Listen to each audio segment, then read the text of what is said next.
Bonjour, donc là je vais vous faire un petit topo sur... Donc là j'ai vu la première saison d'une série Shogun, mise en ligne sur Disney Plus en 2024, donc ça fait un peu plus d'un an, l'air de rien. C'est qu'en fait la série a été renouvelée, là je vois saison 3 sur Allociné. Alors en fait, faut savoir que à la base ça adapté de livres, de d'ouvrages, pas en roman je pense, qui ont déjà été adaptés. Alors moi du coup j'ai eu entreaperçu ici là des scènes de la vieille version 1980 avec Richard Chamberlain. Alors il y avait qui au casting de cette époque-là? Il y avait Richard Chamberlain, Toshiro Mifune, Yoko Shimada. Voilà, donc le résumé du truc, c'était à l'époque, au XVIIe siècle, un navigateur anglais, John Blackthorne, échoue sur les plages japonaises. Protégé par le seigneur Toranaga, il se retrouve impliqué au cœur d'intrigues politiques. Alors moi, j'ai beaucoup de difficultés à articuler bien les noms japonais. C'est pas par racisme ou quoi que ce soit, c'est simplement que je suis pas habitué à ces noms-là. Il va falloir un petit moment pour me les mettre en bouche bien. Et dans la version 2024, il y a Cosmos Jarvis, donc je suppose que c'est lui, John Blackthorne. Il y a Hiroyuki Sanada, dans le rôle du Seigneur, je pense. Masataka Kubota, le rôle de l'interprète, je suppose. Voilà, et le synopsis info, qui est un peu plus long là, parce que la version de 80, je crois qu'il y avait 5 épisodes, ouais, alors que 5 épisodes de 50 minutes, alors que là on parle de 10 épisodes d'une clé de 10. Donc là, le synopsis est le suivant. En 1600, au Japon, à l'aube d'une guerre civile qui marquera le siècle, John Blackthorne, le commandant anglais d'un mystérieux navire abandonné sur la plage d'un village de pêcheurs voisins, est porteur d'un secret qui pourrait faire pencher la balance en faveur du seigneur Yoshi Toragana, engagé dans une lutte à mort contre ses ennemis du Conseil des Régents. Oui, c'est vachement important le contexte, hein, parce qu'on est d'abord sur un contexte de... le seigneur est là et il a plusieurs crises à gérer en tant que seigneur de son domaine. Il a des relations dans des autres domaines à gérer. Il essaie de tenir un statu quo. Engagé dans une lutte à mort, voilà, il réduirait du même coup l'influence des ennemis de Blackthorn, les prêtres jésuites et commerçants portugais. Voilà, c'est qu'il a trois trucs à gérer. Les destins de Toragana et Blackthorn seront inextricablement liés à leur traductrice, Toda Mariko. Ça, c'est un truc, une mystérieuse chrétienne de noble extraction, dernière d'une lignée tombée en disgrâce. Oui, ça, c'est un truc que je ne crois pas trop qu'il y avait dans la première version. C'est-à-dire que la traductrice a un rôle central dans l'histoire. Il y a un conflit culturel entre l'anglais qui ne connaît rien en fait aux us et coutumes de la culture japonaise et le seigneur Toragana qui lui est un élément de cette structure-là, en fait, qui considère que les problèmes de l'anglais, bah, c'est des bêtises. C'est littéralement ce qu'il dit une fois, c'est quand l'anglais Blackthorn vient se plaindre en disant qu'il y a ça et ça qui se passe dans le village, où il est installé, le mec il dit bon bah, c'est des bêtises, c'est rien, t'es bouti.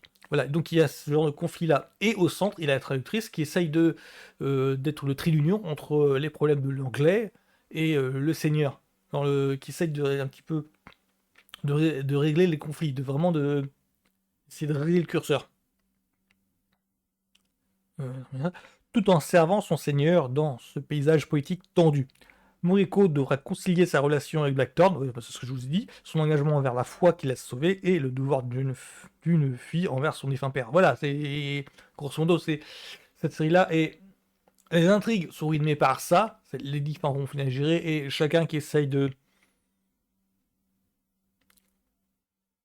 d'évoluer entre ce qu'on attend de lui, entre le devoir qu'il a, ses motivations qu'il a, et ce qu'on attend de lui au niveau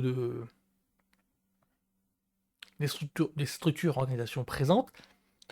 Et le fait que, alors ça c'est le charme de Shogun, et le fait que, putain mais c'est beau à voir en fait.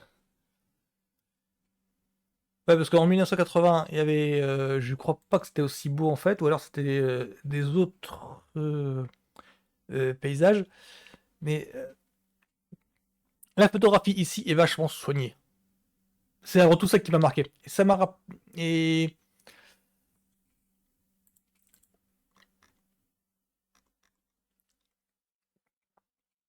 disons que ça m'a rappelé un autre film qui s'appelle Le Dernier Samouraï de 2003. Alors, avec Tom Cruise, je vais leur lire le synopsis parce que là c'est.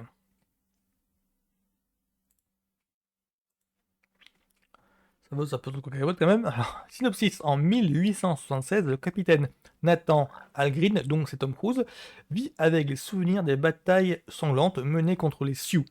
Fort de son expérience au combat, il devient conseiller militaire pour le compte de l'empereur japonais, soucieux d'ouvrir son pays aux traditions et commerces occidentaux et d'éradiquer l'ancienne caste guerrière des samouraïs.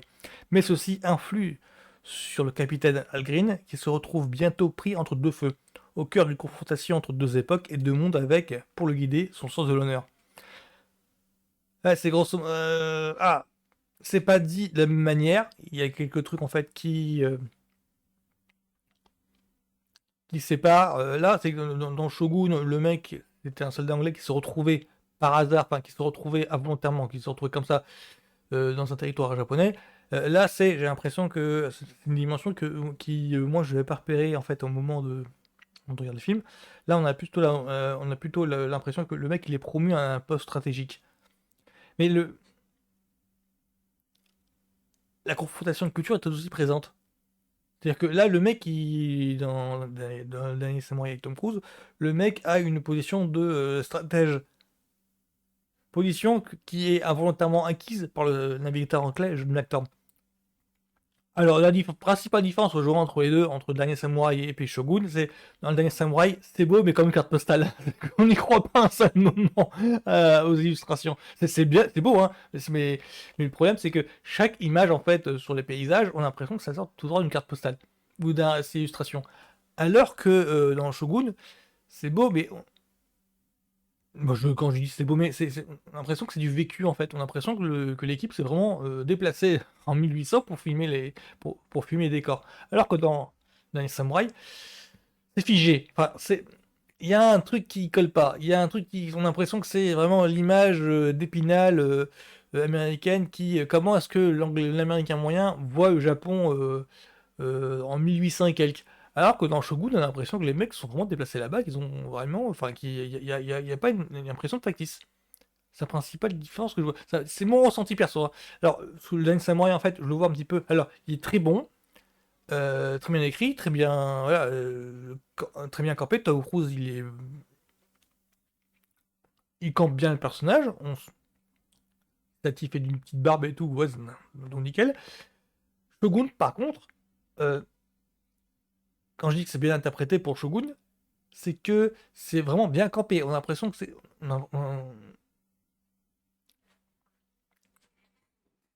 Le fait de prendre un mec que je connais pas, enfin je crois enfin moi c'est la première fois que je vois le mec, quand je joue aux Zarvis, c'est la première fois que je voyais. Le mec, à ce qui paraît, il a été révélé dans Peaky Blinders. Enfin, en fait, j'ai pris ça à pleine gueule.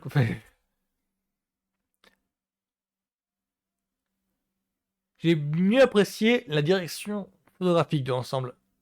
Il y avait vraiment une ambiance euh, on veut faire bien le boulot, quoi.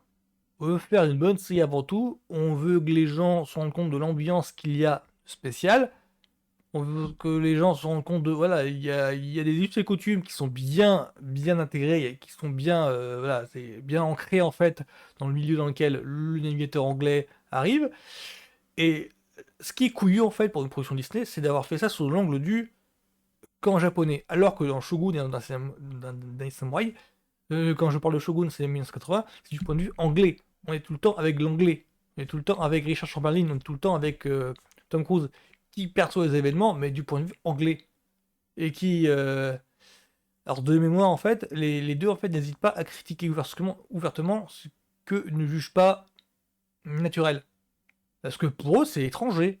Alors que dans le Shogun de 2024, on est principalement du côté japonais, que ce soit Mifune, c'est-à-dire le seigneur Tanagara. C'est comment ça s'appelle les Tanagara?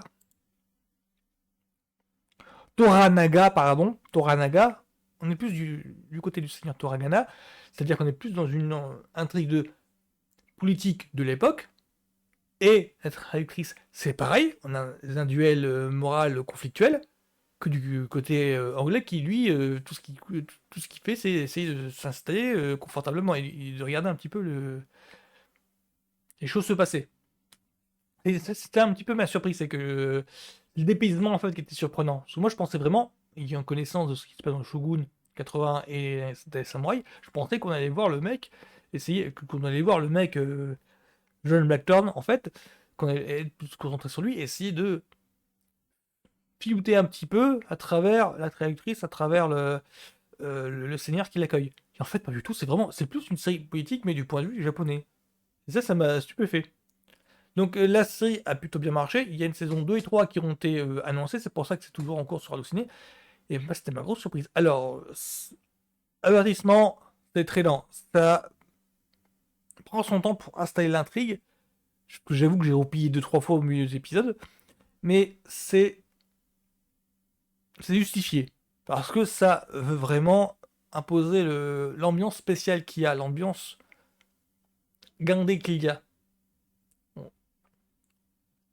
On sent un petit peu comme l'anglais au départ, c'est-à-dire on sait pas où est-ce qu'on atterrit, et au fur et à mesure, oui bon d'accord, ok, on dit, nous on est dépassé. On y ensuite des personnages qui s'ingénient à essayer de trouver par quel moyen évoluer, par quel moyen tirer ficelle. Donc c'est plus une série politique que d'aventure. Il y a des scènes de bataille, hein, mais pas tant que ça. C'est plutôt sur les enjeux qu'il y a à travers ces scènes de bataille-là, qui sont plus importants. Voilà, c'est. Parce que là, on marque arts martiaux, aventure, drame, historique. Série historique, oui. Série dramatique, oui. Aventure, ouais, dans le sens aventure politique. Arts martiaux, pas tant que ça. Mais je peux comprendre que les valeurs de l'art martiaux, en fait, la culture des arts martiaux, oui, sont présentes. Les règles des arts martiaux sont présentes. Là, je peux comprendre. Donc voilà, ce sera tout pour moi sur Shogun, donc saison 1 qui est actuellement sur Disney+. Bah, moi je le conseille parce que les récompenses parce que j'ai vu que la série a eu quelques récompenses la direction photo je suis pas sûr, mais en tout cas ce serait mérité vu le résultat de l'écran. Donc voilà, ce sera tout pour moi sur Shogun. A plus.